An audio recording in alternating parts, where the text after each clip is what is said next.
India news 48 ਵਿੱਚ ਆਪ ਜੀ ਦਾ ਬਹੁਤ-ਬਹੁਤ ਸਵਾਗਤ। ਅੱਜ ਸੀਪੀ ਦਫ਼ਤਰ ਜਲੰਧਰ ਵਿਖੇ ਬੂਟਾ ਮੰਡੀ ਨਿਵਾਸੀ ਨੀਲਮ ਨੇ ਖੁਰਲਾ ਕਿੰਗਰਾ ਨਿਵਾਸੀ ਬਾਬਾ ਰਾਜੂ ਸਾਮਰੀ ਖਿਲਾਫ ਸ਼ਿਕਾਇਤ ਦਰਜ ਕਰਵਾਈ ਕਿ ਪਿਛਲੇ 10 ਸਾਲਾਂ ਤੋਂ ਵਿਆਹ ਦਾ ਝਾਂਸਾ ਦੇ ਕੇ ਉਸ ਨਾਲ ਸਰੀਰਕ ਸ਼ੋਸ਼ਣ ਕਰਦਾ ਰਿਹਾ ਅਤੇ ਹੁਣ ਜਦ ਉਸ ਦੀ ਜ਼ਿੰਦਗੀ 'ਚ ਕੋਈ ਹੋਰ ਔਰਤ ਆ ਗਈ ਤੇ ਰਾਜੂ ਸਾਮਰੀ ਨੇ ਉਸ ਨੂੰ ਜਾਨੋਂ ਮਾਰਨ ਦੀਆਂ ਧਮਕੀਆਂ ਦੇਣੀਆਂ ਸ਼ੁਰੂ ਕਰ ਦਿੱਤੀਆਂ ਅਤੇ ਇਸ ਦੇ ਨਾਲ ਉਸ ਦੇ ਪਰਿਵਾਰਕ ਮੈਂਬਰਾਂ ਨੂੰ ਵੀ ਧਮਕੀਆਂ ਦੇ ਰਿਹਾ ਹੈ। ਇਹ ਉਹੀ ਰਾਜੂ ਬਾਬਾ ਹੈ जिस ते पिछले दिनी अमृतसर से एक लड़की को मारन का परचा दर्ज किया गया है और बाबा राजू सामरी इस समय अपने डेरे तो और घर तो फरार है। आओ सुनते हैं पीड़ित लड़की नीलम का की कहना है कि उसनों तशद्दद दिते या की उन्होंने धमकियां मिल रही। गल करते हैं बूटा पिंड की रहने वाली नीलम लड़की के नाल। ये राजू सामरी बाबे का तुसीं चेहरा देख सकते हैं कि जिसनों देख के ये लग रहा कि ये कोई बाबा नहीं, ये कोई फिल्मी एक्टर ते ढोंगी है जिस दा चेहरा देख के तुसीं अंदाज़ा लगा सकते हो। कमीशन दफ्तर तुसीं की गुहार लेके आए हो, तुसीं की चाहते हो कमीशन साहब? मैंने 2015 ਵਿੱਚ ਵੀ ਇੱਥੇ ਕੇਸ ਕੀਤਾ ਸੀ। 2015 ਵਿੱਚ ਵੀ ਮੈਂ ਇੱਥੇ ਕੇਸ ਕੀਤਾ ਸੀ ਰਾਜੂ ਬਾਬੇ ਤਾਂਤਰਿਕ ਦੇ। ਉਦੋਂ ਨੇ ਰਾਜੀਨਾਮਾ ਕਰ ਲਿਆ ਸੀ ਇਹ ਕਹਿ ਕੇ ਕਹਿੰਦਾ ਮੈਂ ਅੱਜ ਤੋਂ ਬਾਅਦ ਨਾ ਤੈਨੂੰ ਫੋਨ ਕਰਦਾ ਨਾ ਤੈਨੂੰ ਕੋਈ ਵੀ ਮੈਂ ਮਤਲਬ ਤੇਰੇ ਜ਼ਿੰਦਗੀ ਵਿੱਚ ਦਖਲ ਨਹੀਂ ਦਿੰਦਾ। उस तो बाद मैडम दूजे दिन ये फोन कर लग पाया, फिर भी उन्हें कहा कि पर ये घर दे आके मिन्नतां ताले कर लग पे पैरी पे ये आके भी तू कुछ नहीं बोलना है, जिद्दां भी बाबा कहता उद्दां ही कर। भी घरदियां ने भी कहा भी बाबा कहता मैं तेरे ब्याह करा लूँगा। मेरी जी पहली घर वाली है उन्होंने कुट के रोज़ कढ़दा रहिंदा, कुटमार रोज़ होंदी उन्होंने घर, रोज़ पुलिस होंदी है उन्होंने वो घर वाली तो वो कहते असीं इनूं कढ़ देना तो तैनूं रख लेना तो तू कोई नहीं कोई पुलिस केस ना कर कुछ ना कर, जिद्दां भी बाबा कहता उद्दां करी जा। उस तो बाद बिल्कुल सही रहा सब कुछ नहीं गलबात हुई मैडम। ये जिद्दां भी चलता रहा। उस तो बाद ने बाबे ने हुण मैनूं भी धमकी दित्ती फोन करके भी तेरी भैन इदां तो उदां अपनी भैन नूं उठा ला इत्थों, मेरी गलबात होर किसे नाल आ ते मैं उहदे नाल विआह कराउणा। मैं कहा मेरे नाल तेरा कोई रौला नहीं, मेरे नाल तूं मैनूं फोन नहीं करना। तो फिर इन्हें मैडम सारा कुछ करके इहदियां फोटोआं इहदे नाल सी इन्हें नैट ते पातियां फेसबुक ते बाबे ने उत्थे गाना लाया फोटोआं पाईयां। उस तो बाद इल्जाम लाया चाचे होणां ते कहता फोटो मैं फोन दे कहता भी तू इन्नी गल कह उन्होंने कहता अपने वाले बयान दे भी चाचे होनी तेरिया फोटो पाइया उन्होंने खिलाफ बयान दे। उत्तों इन्होंने कुट के वीडियो बनाई चाचे होना की, वीडियो बना के उन्होंने नैट पर पाई तो यदी वीडियो बनाई वीडियो जी फोटोआं सी वो नैट पर पाइया। तो सानू यही है ये तांत्रिक नूं फड़िया जाए, जिन्ना गलत काम सब ये दरबार से होंदा है। ये मैनूं भी पता, मैं तो गड्डी चलाउंदा रहा आप, मैनूं पता की कुछ लैके आउंदा की कुछ गड्डी दे विच ये करदा है, मैनूं सब कुछ पता। पर उस टाइम मैं बोलिया नहीं, इस टाइम मैं सब कुछ बोलदा हाँ। जो साडे कोल प्रूफ है कि असीं उस दिन ते इत्थे केस कीता है। ते पहला भाई मेरा मैं कोई दखल नहीं दिंदा किसी गल दे विच भाई, इन्हां दी गल सी ठीक है। ये नहीं हुंदा एक मिनट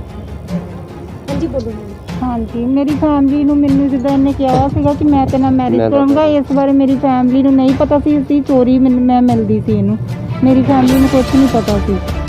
फिर उन्होंने जो सानू ये फोन करन लग पिया धमकी देन लग पिया, फिर सानू ये गल दा पता लगा भी फिर इहदे नाल गल करन लग पिया। मैं सिंगापुर गई सी, मेरी मम्मी बीमार रहिंदे, उन्होंने भी घर आके खुद रात नूं 11 बजे साडा गेट खड़का के मेरी मम्मी नूं धमकियां दे के गया कि हाँ बाहर गड्डी विच बदमाश बैठे आ कि हाँ अपनी कुड़ी नूं समझा लो। बदमाशी धमकियां तो उन्होंने बहुत ज़्यादा दिंदा होंदी नहीं दिंदा हैगा। बस सानू इंसाफ मिलना चाहिए, नहीं तो मैं सुसाइड कर लेना जे मैंने ना इंसाफ। नीलम कुमारी रत्तू, मैं बूटा मंडी की रहने वाली हूँ। ये खोले किंगरे तांत्रिक राजू सावरी खोले किंगरे का कोई बाबा नहीं भाई। ये राजू पेंटर आ, पेंटर का काम पेंट का करता सी, ये काम तो बचन डे बाबा बन गया। हुण बाबागिरी करके पैसे लुटन लिया सब तो, गड्डी रखी इन्हें मतलब कितना को पैसा तो कितों आया की है ये कोल, एडा दरबार बना लिया कितों बना लिया, इन्हें पुछण वाला कोई है नहीं, ना पुलिस कुछ कर रही है ना इन्नी रिपोर्ट दी। इन्होंने सानू यही मांगया भी कार्रवाई की जाए, ये सब कुछ पता किया जाए कि कुछ इत्थे हैगा ते किद्दां गांव वास्ते किसी कुड़ी ना मेरे वांगू ना होवे, गलत ना होवे। ये हरेक कुड़ी नूं पहला घर जाके कहंदा मेरी धी है मेरी भैन है घर दे मोरे, उस तो बाद उन्हां गलत निगाह रखदा है, हरेक कुड़ी ते इदां करदा है। ਅਸੀਂ ਦੇਖ ਸਕਦੇ ਹਾਂ ਇਹ ਜਿਹੜਾ ਕੇਸ ਹੈ ਜੋ ਇੱਕ ਮਹਿਲਾ ਹੈਗੀ ਹੈ ਉਹਨਾਂ ਨੂੰ ਬੜਾ ਪੀੜਿਤ ਕੀਤਾ ਹੈ ਸਾਬਰੀ ਬਾਬਾ ਨੇ। ਕਾਫੀ ਟਾਈਮ ਰਿਲੇਸ਼ਨ ਰੱਖਣ ਤੋਂ ਬਾਵਜੂਦ ਉਹਨਾਂ ਨੂੰ ਆਪਦੇ ਨਾਲ ਨਹੀਂ ਰੱਖੇ, ਉਹਨਾਂ ਨੂੰ ਘਰੋਂ ਬਾਹਰ ਕੱਢਤਾ ਤੇ ਮੈਡਮ ਨੇ ਐਲੀਗੇਸ਼ਨ ਲਗਾਇਆ। ਹਾਂਜੀ, ਸਾਡੇ ਨਾਲ ਮੈਡਮ ਜੁੜੇ। ਮੈਡਮ ਕੀ ਹੋਇਆ ਸੀ, ਥੋੜਾ ਜਿਹਾ ਬਰੀਫ ਦੱਸੋ। ਤੁਸੀਂ ਇੱਥੇ ਕਮਿਸ਼ਨਰ ਦਫ਼ਤਰ ਆਪਦੀ ਕੀ ਗੁਹਾਰ ਲੈ ਕੇ ਆਏ ਹੋ? ਮੈਂ ਆਪਣੀ ਇਹ ਗੁਹਾਰ ਲੈ ਕੇ ਆਈ ਹਾਂ ਰਾਜੂ ਸਾਵੀ ਤਾਂਤਰਿਕ ਬਾਬੇ ਨੇ 10 ਸਾਲ ਮੇਰੇ ਨਾਲ ਸਰੀਰਕ ਸੰਬੰਧ ਬਣਾ ਕੇ ਮੈਨੂੰ ਵਿਆਹ ਦਾ ਝਾਂਸਾ ਦੇ ਕੇ ਹੁਣ ਮੁੱਕਰ ਗਿਆ। ਤੇ ਤੁਸੀਂ 10 ਸਾਲ ਤੋਂ ਬਾਬਾ ਜੀ ਦੇ ਨਾਲ ਰਹਿ ਰਹੇ ਸੀ? ਹਾਂਜੀ, 10 ਸਾਲ ਤੋਂ ਇਹ ਮੈਨੂੰ ਮਿਲਦਾ ਰਿਹਾ, ਮੈਨੂੰ ਸਾਰਾ ਕੁਝ ਮੇਰੇ ਨਾਲ ਕਰਦਾ ਰਿਹਾ, ਹੁਣ ਸਾਥ ਹੀ ਮੁੱਕਰ ਰਿਹਾ ਹੈ। ਤੁਸੀਂ ਇਹਦੀ ਕੋਈ ਕੰਪਲੇਂਟ ਦਿੱਤੀ ਹੈ? ਹਾਂਜੀ, ਕੰਪਲੇਂਟ ਦਿੱਤੀ ਮੈਂ ਵੀ। ਤੇ ਪਹਿਲੇ ਵੀ ਤੁਸੀਂ ਕੋਈ ਕੰਪਲੇਂਟ ਦਿੱਤੀ ਸੀ ਇਹਦੀ? ਹਾਂਜੀ, ਪਹਿਲਾਂ ਮੈਂ ਕੰਪਲੇਂਟ ਦਿੱਤੀ ਸੀ, ਪਰਿਵਾਰਿਕ ਸਾਰੇ ਮੈਂਬਰਾਂ ਵਿੱਚ ਬਹਿ ਕੇ ਰਾਜ਼ੀਨਾਮਾ ਹੋ ਗਿਆ ਸੀ। ਤੇ ਤੁਹਾਨੂੰ ਹੁਣ ਮਤਲਬ ਕਿੱਦਾਂ ਲੱਗਾ ਕਿ ਹੁਣ ਤੁਹਾਨੂੰ ਕੰਪਲੇਂਟ ਦੇਣੀ ਚਾਹੀਦੀ ਹੈ ਕਿ ਇੱਕਦਮ ਯਕਦਮ ਤੁਹਾਨੂੰ ਕਿੱਦਾਂ ਲੱਗਾ? ਮੈਂ ਸਿੰਗਾਪੁਰ ਚਲੀ ਗਈ ਸੀ, ਉੱਥੇ ਵੀ ਇੰਨੇ ਮੈਨੂੰ ਤੰਗ ਪਰੇਸ਼ਾਨ ਕੀਤਾ, ਉਹਦੀ ਦਬਾਅ 'ਚ ਆ ਕੇ ਮੈਨੂੰ ਇੰਡੀਆ ਆਉਣਾ ਪਿਆ। ਮੇਰੀ ਫੈਮਿਲੀ ਨੂੰ ਮੈਨੂੰ ਇਹਦੇ ਜਾਨੋਂ ਮਾਰਨ ਦੀਆਂ ਧਮਕੀਆਂ ਮਿਲਦੀਆਂ ਸੀ। ਅੱਛਾ, ਤੁਹਾਨੂੰ ਮਤਲਬ ਇਹ 10 ਸਾਲ ਤੱਕ ਤੁਹਾਡੇ ਨਾਲ ਰਹਿੰਦਾ ਰਿਹਾ? ਹਾਂਜੀ। ਤੇ ਹੁਣ ਤੁਹਾਨੂੰ ਯਕਦਮ ਤੁਹਾਨੂੰ ਕਿਉਂ ਮਨਾ ਕਰਤਾ ਕਿ ਹੋਰ ਕੋਈ ਹੋਰ ਵਿਆਹ ਕਰਾਇਆ ਜਾਂ ਕੀ ਰੀਜ਼ਨ ਕੀ ਰਿਹਾ? ਤੁਹਾਨੂੰ ਕੁਝ ਦੱਸਿਓ ਨਾ, ਤੁਸੀਂ ਕੁਝ ਮਹਿਸੂਸ ਕੀਤਾ? ਹਾਂਜੀ, ਕਿਸੇ ਹੋਰ ਕੁੜੀ ਨਾਲ ਗੱਲ ਆ, ਇਸੇ ਕਰਕੇ ਮੈਨੂੰ ਹਰਾਸਮੈਂਟ ਕਰ ਰਿਹਾ। ਮੈਂ ਬਹੁਤ ਜ਼ਿਆਦਾ ਪਰੇਸ਼ਾਨ ਆ। ਮੇਰੇ ਪਰਿਵਾਰ ਨੂੰ ਮੈਨੂੰ ਜਾਨੋਂ ਮਾਰਨ ਦੀਆਂ ਧਮਕੀਆਂ ਦਿੰਦਾ, ਮੈਨੂੰ ਇਹਦੇ ਤੋਂ ਖਤਰਾ ਆ। ਕਿੰਨਾ ਮਤਲਬ ਜਿਹੜੀ ਹੋਰ ਜਿਹੜੀ ਤੁਸੀਂ ਕੁੜੀ ਦਾ ਨਾਮ ਲੈਂਦੇ ਉਹਦਾ ਨਾਮ ਕੀ ਹੈਗਾ? ਉਹਦਾ ਨਾਂ ਸ਼ਿਖਾ ਹੈ। ਸ਼ਿਖਾ ਹੈ, ਉਹ ਬਾਬਾ ਜੀ ਦੇ ਨਾਲ ਰਹਿੰਦੀ ਹੁਣ? ਹਾਂਜੀ, ਉਹ ਬਾਬਾ ਜੀ ਦੇ ਨਾਲ ਉਹ ਦਰਬਾਰ 'ਚ ਰਹਿੰਦੇ ਆ, ਪਰ ਬਾਬਾ ਜੀ ਨੇ ਸਾਰੇ ਆ ਜੋ ਝੂਠ ਬਲਵਾ ਕੇ ਮੇਰੇ ਬਰਖਲਾਫ ਕੀਤਾ ਹੈ। ਅਸੀਂ ਦੇਖ ਸਕਦੇ ਹਾਂ ਇਹਨਾਂ ਨੇ ਵੀ ਆਰੋਪ ਲਗਾਇਆ। ਹਜੇ ਥੋੜੇ ਦਿਨ ਪਹਿਲੇ ਅੰਮ੍ਰਿਤਸਰ ਦਾ ਕੇਸ ਹੋਇਆ ਸੀ, ਉਹਦੇ 'ਚ ਬਾਬਾ ਜੀ ਦੇ ਉੱਤੇ FIR ਵੀ ਹੋਈ ਹੈ। ਉਹ ਕੁੜੀ ਦੇ ਪਰਿਵਾਰ ਵਾਲਿਆਂ ਨੇ ਆਰੋਪ ਲਗਾਇਆ ਕਿ ਉਹ ਕੁੜੀ ਨੂੰ ਜਾਣ ਤੋਂ ਬਾਬੇ ਨੇ ਮਾਰ ਹੀ ਦਿੱਤਾ। ਦੇਖੋ, ਇਸ ਤਰ੍ਹਾਂ ਦੇ ਬਾਬੇ ਜਿਹੜੇ ਸਮਾਜ ਦੇ ਅੰਦਰ ਰਹਿ ਰਹੇ ਹੈ, ਇਹਨਾਂ ਨੂੰ ਜੀਣ ਦਾ ਕੋਈ ਅਧਿਕਾਰ ਨਹੀਂ ਹੈਗਾ। ਪੁਲਿਸ ਵੀ, ਪ੍ਰਸ਼ਾਸਨ ਵੀ ਇੰਨੇ ਦਿਨ ਹੋ ਗਏ ਪਰਚਾ ਦਰਜ ਕੀਤੇ, ਹਜੇ ਤੱਕ ਉਹਨਾਂ ਦੀ ਅਰੈਸਟ ਵੀ ਨਹੀਂ ਪਾਈ। ਸਾਡੇ ਨਾਲ ਮੈਡਮ ਜੁੜੇ ਹੈ ਤੇ ਇਹ ਵੀ ਬਹੁਤ ਹੀ ਪ੍ਰਤਾੜਿਤ ਹੈਗੇ ਹੈ, ਲੇਕਿਨ ਪੁਲਿਸ ਪ੍ਰਸ਼ਾਸਨ ਕਿਸੇ ਹੋਰ ਵੀ ਧਿਆਨ ਨਹੀਂ ਦੇ ਰਿਹਾ। ਹਜੇ ਤੱਕ ਕਿਸੇ ਦੀ ਗ੍ਰਿਫਤਾਰੀ ਨਹੀਂ ਕੀਤੀ। ਪਰਿਵਾਰ ਤੇ ਨਸ਼ਾ ਵੇਚਿਆ ਜਾਂਦਾ, ਨਸ਼ਾ ਕਰਾਇਆ ਜਾਂਦਾ ਤੇ ਨਸ਼ਾ ਖਿਲਾਇਆ ਜਾਂਦਾ। ਨਸ਼ਾ ਲਿਆ ਕੇ ਕੱਲੀਏ ਸੀ ਤੇ ਲਿਆ ਕੇ ਨਸ਼ਾ ਵੇਚਦਾ ਹੈ ਰਾਜੂ ਤਾਂਤਰਿਕ। ਇਹ ਉਹਦੀ ਵਾਈਫ ਨੇ ਵੀ ਕੰਪਲੇਂਟ ਕਰਵਾਈ ਹੈ, ਥੋੜੇ ਦਿਨ ਪਹਿਲਾਂ ਹੀ ਹੈ ਕੰਪਲੇਂਟ। ਅੱਛਾ, ਉਹਦੀ ਵਾਈਫ ਨੇ ਕੰਪਲੇਂਟ ਕੀਤੀ? ਹਾਂਜੀ, ਉਹਦੀ ਵਾਈਫ ਨੇ, ਹੁਣ ਉਹਦੇ ਨਾਲ ਰਾਜ਼ੀਨਾਮਾ ਹੋ ਗਿਆ। ਕੰਪਲੇਂਟ ਦੇਖ ਲਓ ਉਹਦੀ ਵੀ ਕਰਤੀ ਹੈ। ਬਾਬੇ ਦੇ ਕਿੰਨੇ ਵਿਆਹ ਹੋਏ ਨੇ? ਬਾਬੇ ਦੇ ਉਹਦੇ ਨਾਲ ਵੀ ਕੋਈ ਵਿਆਹ ਨਹੀਂ ਹੋਇਆ, ਉਹਨੂੰ ਵੀ ਇੱਦੀ ਰੱਖਿਆ, ਨਾ ਕੋਈ ਕੋਰਟ ਮੈਰਿਜ ਨਾ ਕੋਈ ਵਿਆਹ ਹੋਇਆ ਉਹਦੇ ਨਾਲ। ਮਿਸਯੂਜ਼ ਕਰਦਾ। ਹਾਂਜੀ, ਇਸ ਤਰ੍ਹਾਂ ਹੀ ਮਤਲਬ ਬਿਹੇਵ ਕਰਦਾ ਪਹਿਲਾਂ। ਹਾਂਜੀ, ਸਾਰਿਆਂ ਨੇ ਇੱਦੀ ਸ਼ਾਦੀ ਦਾ ਕਰਦਾ। ਝਾਂਸਾ ਦੇ ਦਿੱਤਾ। ਮੈਨੂੰ ਜਾਣ ਦੀਆਂ ਧਮਕੀਆਂ ਬਹੁਤ, ਉਹਦੀ ਸੰਗਤ ਵੀ ਮੈਨੂੰ ਬਹੁਤ ਜ਼ਿਆਦਾ ਬੁਰਾ ਭਲਾ ਬੋਲ ਰਹੀ ਹੈ। ਮੈਨੂੰ ਕੱਲ ਕੁਛ ਵੀ, ਮੇਰੇ ਪਰਿਵਾਰ ਨੂੰ ਮੈਨੂੰ ਕੁਛ ਵੀ ਹੁੰਦਾ ਹੈ, ਰਾਜੂ ਸਾਹਿਬ ਵੀ ਦੇ ਪੁਲਿਸ ਕਮਿਸ਼ਨਰ ਜਿਨ੍ਹਾਂ ਨੂੰ ਮੈਂ ਕੰਪਲੇਂਟ ਕੀਤੀ, ਸਾਰੇ ਇਹੀ ਜ਼ਿੰਮੇਵਾਰ ਹੋਣਗੇ। ਤੁਹਾਡੇ ਪਰਿਵਾਰ ਵਿੱਚ ਵੀ ਕਿਸੇ ਨੂੰ ਮਾਰਨ ਦੀ ਧਮਕੀ ਮਿਲੀ ਹੈ? ਮੇਰੇ ਬ੍ਰਦਰ ਨੂੰ, ਮੇਰੇ ਘਰਦਿਆਂ ਨੂੰ, ਮੇਰੇ ਤੋਂ ਰਿਕਾਰਡਿੰਗਾਂ, ਮੇਰੇ ਤੋਂ ਸਾਰੇ ਪ੍ਰੂਫ ਪਏ ਆ।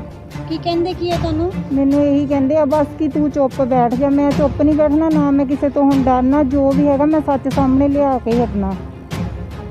ਹੋਰ ਉੱਥੇ ਦੇ ਬਾਰੇ ਹੋਰ ਕੁਝ ਦੱਸਣਾ ਚਾਹੁੰਦੇ ਹੋ ਤੁਸੀਂ? ਉੱਥੇ ਦੇ ਬਾਰੇ ਉੱਥੇ ਕੀ ਕੀ ਹੁੰਦਾ ਸੀ? ਉੱਥੇ ਸਾਰਾ ਕੁਝ ਹੀ ਹੁੰਦਾ, ਸਾਰੇ ਹੀ ਝੂਠ ਬੋਲਦੇ ਆ, ਸਭ ਦੇ ਪੈਸੇ ਦੇ ਆ। ਇਹ ਮੈਨੂੰ ਕਹਿ ਰਿਹਾ ਮੇਰੇ ਨਾਲ MLA ਆ, ਮੇਰੇ ਨਾਲ ਮੰਤਰੀ ਆ, ਮੇਰੇ ਨਾਲ ਬਦਮਾਸ਼ ਆ, ਮੈਨੂੰ ਬਹੁਤ ਜ਼ਿਆਦਾ ਧਮਕੀਆਂ ਦੇ ਰਿਹਾ, ਮੈਨੂੰ ਵੀਡੀਓ ਤੱਕ ਵੀ ਪਾਉਂਦਾ ਰਿਹਾ ਬਦਮਾਸ਼ਾਂ ਨਾਲ। ਇਸੇ ਕਰਕੇ ਮੈਂ ਤੰਗ ਪਰੇਸ਼ਾਨ ਹੋ ਕੇ ਸਟੈਪ ਚੱਕਿਆ।